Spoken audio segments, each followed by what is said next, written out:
My name is Daisy and my passion project is Fun and Fit Recipes.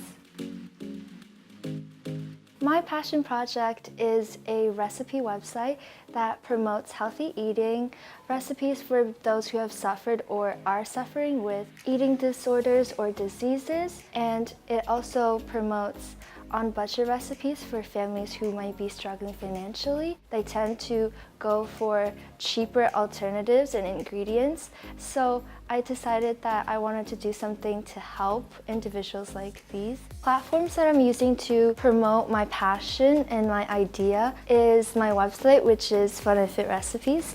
I wanted to share cooking tips as well, reusing household materials that we usually tend to throw out. Something that I wish could happen to raise more awareness for my website would probably be to have pamphlets in grocery stores and supermarkets where people could gain access to tips and recipes, as well as high income, low income, medium income families could just grab a grocery bucket and not have to spend so much time shopping or looking for ingredients. Having these resources available to them, I hope that I can raise more awareness for healthy eating and a healthy lifestyle.